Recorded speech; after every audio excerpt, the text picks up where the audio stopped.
साल से कर ऐसा कम छोटा फोटा बिल्डिंग में काम कर रहे हैं। अभी तक तो उन्होंने नहीं सोचा है और अभी भी नीतीश सरकार जो 10,000 महिलाओं को दे रहे हैं रोजगार करने के लिए की है, तो ये अभी क्यों दे रही है? ये तो उनकी चुनावी एजेंडा है ना। Government says 29 lakh migrants were paid ₹1,000 and 6 months ration.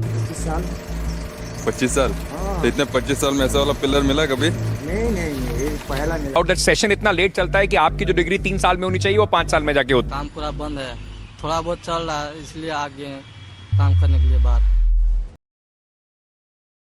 एक तरफ देखोगे तो यही स्टेट हर साल बहुत सारे यूपीएससी एस्पिरेंट एग्जाम क्लियर करते हैं, टॉप रैंक लाते हैं। पर दूसरी तरफ देखोगे तो यहाँ के हाई पॉपुलेशन और लो इंफ्रास्ट्रक्चर की वजह से हर रोज हजारों लोग एक सपना लेके अपने घर छोड़ के बड़े बड़े सिटीज की तरफ जाते हैं, जैसे दिल्ली, मुंबई, पंजाब, गुजरात, इन सब की तरफ जाते हैं और वहाँ जाके मजदूरी करते हैं, जैसे कंस्ट्रक्शन वर्कर या फैक्ट्री वर्कर बनते हैं या फिर सर्विस जॉब करते हैं। ऐसा नहीं है कि बिहार में कोई काम नहीं है, काम तो है पर उतना ज्यादा नहीं है। यहाँ गवर्नमेंट जॉब तो है पर बहुत ज्यादा लिमिटेड है। वैसे भी पॉपुलेशन हाई है तो यहाँ पे जॉब्स ज्यादा होना चाहिए, लेकिन इसका उल्टा है। यहाँ ज्यादातर लोग खेती बाड़ी करते हैं, मतलब 10 में से 7 लोग यहाँ खेती करते हैं, लेकिन खेती से बहुत ही कम पैसा निकलता है। बिहार के टोटल इनकम जीडीपी में खेती का हिस्सा सिर्फ 20% है, या बोलूँ तो उससे भी कम। और गवर्नमेंट जॉब को देखोगे तो पॉपुलेशन के हिसाब से बहुत ही लिमिटेड है। और अगर झूठ ना बोलूं तो आए दिन करप्शन के केसेस आते रहते हैं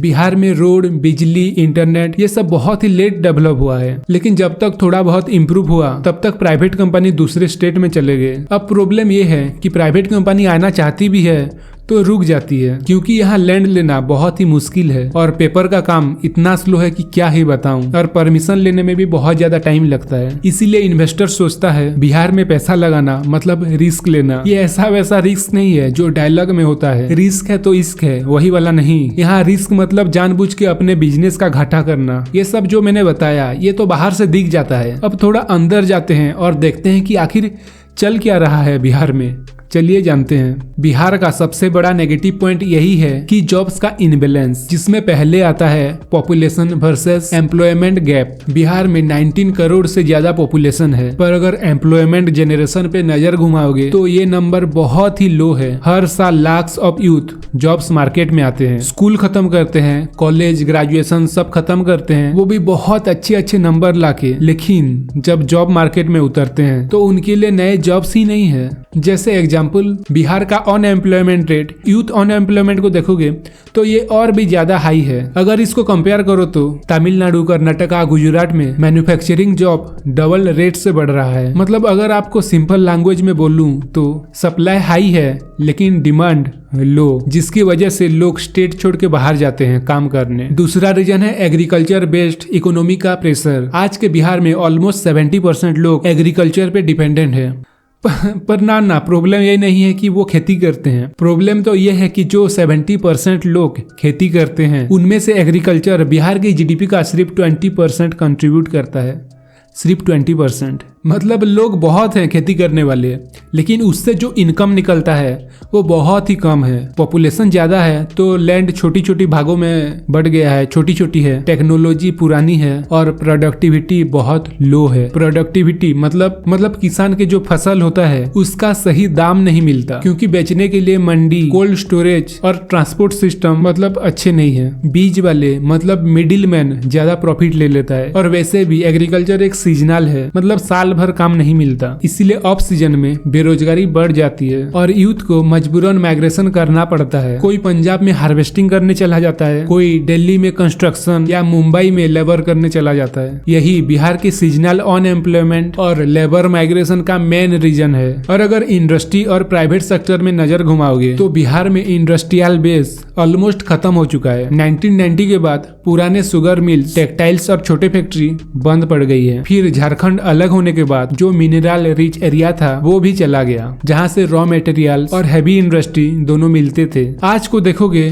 तो आज भी बिहार में मैन्युफैक्चरिंग का शेयर सिर्फ 9 to 10% है, जबकि इंडिया का एवरेज 18% के आसपास है। इसका सीधा मतलब ये है कि डिग्री सबको मिलती है पर जॉब्स सिर्फ कुछ गिने चुने लोगों को ही। सिस्टम ऐसा है कि 10 में से सिर्फ 1 ग्रेजुएट्स को ही इंडस्ट्री या प्राइवेट सेक्टर में मौका मिलता है। मतलब सोच के देखो किस टाइप का हालत हो चुका है। मतलब ये है कि बिहार में नौकरी तो चाहिए, तो सबका फोकस सिर्फ सरकारी नौकरी पे होता है, लेकिन वैकेंसीज बहुत ही कम और प्रोसेस बहुत ही स्लो है। एक एक एग्जाम में लाखों कैंडिडेट्स अप्लाई करते हैं, पर सीट कुछ सिर्फ 1000 को ही मिलता है। ऊपर से paper leak, exam delay, result delay और रिक्वायरमेंट फ्रीज जैसे सिस्टम को और भी ज्यादा स्लो कर देता है। इसके चलते यूथ के अंदर फ्रस्ट्रेशन और ज्यादा बढ़ जाता है और वो मजबूरन बाहर माइग्रेशन करते हैं। सिंपल वर्ड में जॉब का सपना स्टेबल है पर सिस्टम अनस्टेबल। बिहार में प्रॉब्लम ये नहीं है कि लोग मेहनती नहीं है, प्रॉब्लम तो ये है कि उनके घर के पास कोई काम है ही नहीं। जब एक स्टेट में पॉपुलेशन और अपॉर्चुनिटी का रेशियो टूट जाता है तो माइग्रेशन मजबूरी बन जाता है, और यही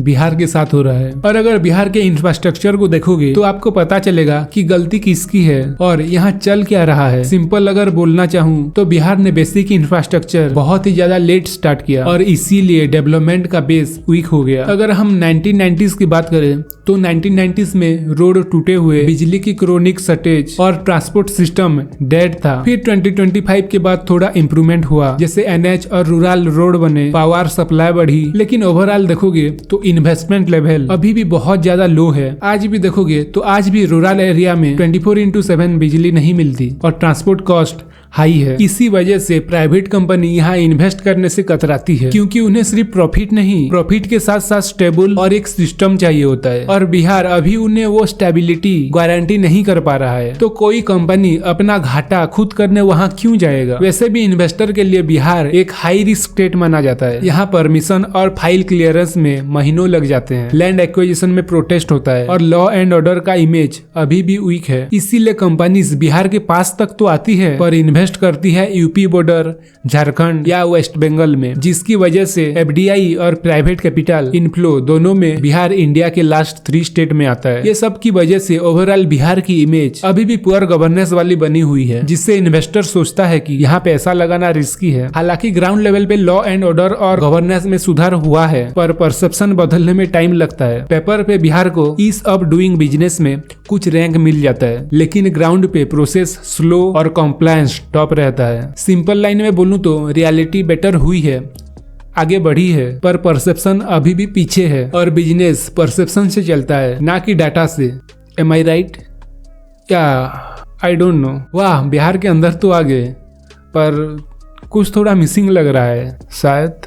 चलो थोड़ा और अंदर जाते हैं। अगर आप बिहार के इमेज को देखोगे तो बिहार की इमेज पुरानी टाइम से ही करप्ट और क्राइम प्रोन स्टेट के रूप में बनी हुई है। 1990s से 2000 तक लॉ एंड ऑर्डर कोलैप्स हो चुका था, किडनैपिंग और एक्सटर्शन आम बात थी और पॉलिटिकल इंस्टेबिलिटी ने सिचुएशन और भी बिगाड़ दी थी। मतलब यह है कि बिहार में पॉलिटिकल इंस्टेबिलिटी ने इकोनॉमी को डायरेक्टली डैमेज किया। बार बार सरकार बदलना, कोलाइजन पॉलिटिक्स और शॉर्ट टर्म फोकस के चलते लॉन्ग टर्म प्रोजेक्ट को इग्नोर करना। जबकि गुजरात, तमिलनाडु जैसे स्टेट इसी पीरियड में पॉलिसी स्टेबिलिटी दी, जिससे इन्वेस्टर का कॉन्फिडेंस बना रहा। बिजनेस के लिए सबसे इम्पोर्टेंट होता है प्रेडिक्टिबिलिटी, और बिहार में ये अभी वीक है, इसीलिए इन्वेस्टमेंट हेजिटेट करता है। मतलब ये है कि बिहार ने पिछले 15 सालों में काफी रियल प्रोग्रेस किया है। रोड, ब्रिज, बिजली और एजुकेशन में नोटिसेबल सुधार किया है और लॉ एंड ऑर्डर भी पहले से बेटर हुआ है। मतलब ये है कि बिहार में डेवलपमेंट तो हो रहा है, पर उसका पब्लिसिटी मैकेनिज्म फेल है। इसीलिए पॉजिटिव स्टोरीज जैसे startup, road expansion, education reform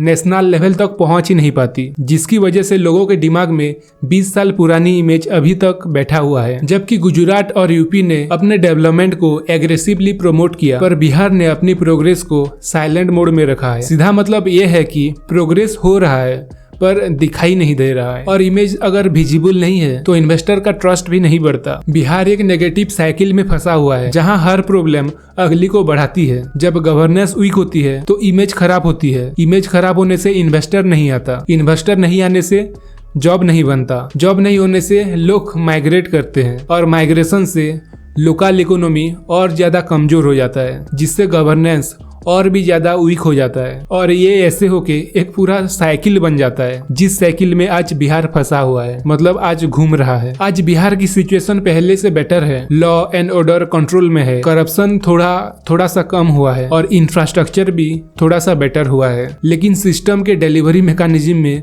अभी भी बहुत ज्यादा स्लो है। यूथ के पास एस्पिरेशन हाई है पर अपॉर्चुनिटीज लिमिटेड है। अब बिहार को एक ट्रस्ट बिल्डिंग फेज में एंटर करना होगा, जहां गवर्नेंस कंसिस्टेंट हो, पब्लिक रिलेशन एक्टिव हो और ईच ऑफ डूइंग बिजनेस के रिजल्ट ग्राउंड पे क्लियरली विजिबल हो। सिर्फ तभी ही इन्वेस्टर का कॉन्फिडेंस वापस आएगा और साथ ही साथ ग्रोथ सस्टेनेबल बनेगी। बस यही पीओवी है ऊपर जो मैंने बताया। आपके पॉइंट ऑफ व्यू क्या है बिहार को लेके, कमेंट में जरूर बताना। और आप केरला कैसे एक मॉडल है, कैसे यूपी बिहार से लोग साउथ में काम करने जाते हैं, वो सब जानना है तो इस वीडियो में क्लिक करो।